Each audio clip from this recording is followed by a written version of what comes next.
many different products come out of this piece. A very obvious one is water. Because we've protected these forests, this is a water factory. There are about 12 major rivers that flow out of us. And there must be at least 200,000 people who depend on the water that flows out of those rivers for crops and for washing and for drinking and for all other kinds of water uses. So that's one product. The second product that comes from here is what everybody calls ecotourism or tourism in Costa Rica. It is the single biggest crop in the country. It's worth more than the orange crop, the banana crop, and the cattle crop put together. Brings in more money to Costa Rica. And when you think about that, take bananas for example. The tourism crop is worth almost 10 times what the banana crop is worth. And Costa Rica is the #2 banana producer in the world. So, tourists, you are a better kind of banana. You are a better kind of cow. You are a better kind of orange tree. But now why do you come here? Not to see orange trees, not to see bananas. You come here because of the interesting things in the wild area. For recreation, because you like to watch birds, because you want to look at butterflies, because it's an interesting thing. It's like going to a library. That visit is a form of product from the wildland area. And you need to develop the wildland area just like you have to develop an orange plantation or a banana industry. So that means buildings like the one you're sitting in. Those are costs, those are investment costs. There has to be a site caretaker like the guy over there. He's the site caretaker for this place. He gets a salary. So that's a benefit to the society. He receives a salary. But you pay the salary because you pay $10 to sleep on the bed. Somebody had to wash the sheets that go with that bed. So that's a second industry. Water is the first industry. Tourism is the second industry that comes out of these wild areas. And so the education for children is a third product that comes out of this system. A fourth product that's a common one now for people to talk about is carbon storage. Every hectare of forest that we grow back is 200 tons of carbon pulled out of the air. So this is a carbon crop. It's just like you set out to grow carbon like you grow oranges, except you grow forest instead of oranges. And when you grow it, you're sucking it back down out of the air, and then it stays there because the forest stays there.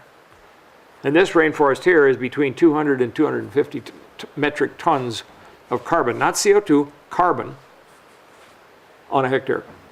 And that's, you multiply that by 3.6 and you get the amount of CO2 equivalents that is.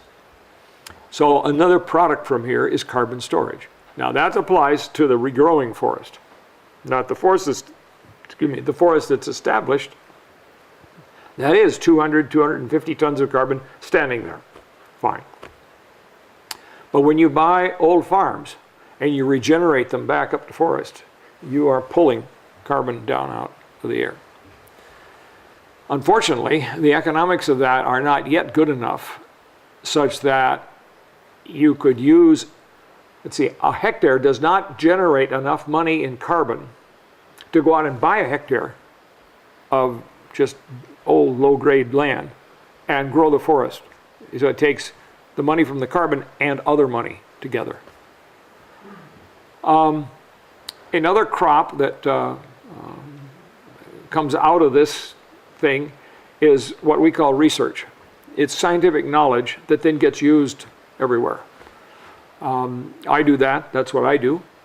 And I spend about $500,000 a year here that I get from the US government.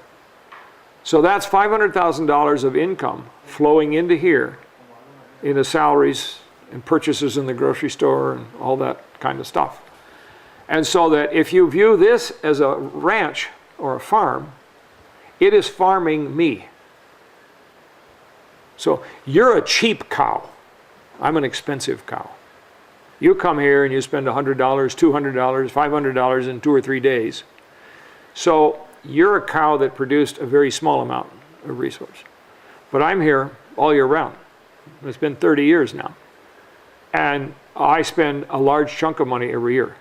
So if I was an owner, if this was my ranch, and I wanted to think, how can I make a lot of money off of this ranch?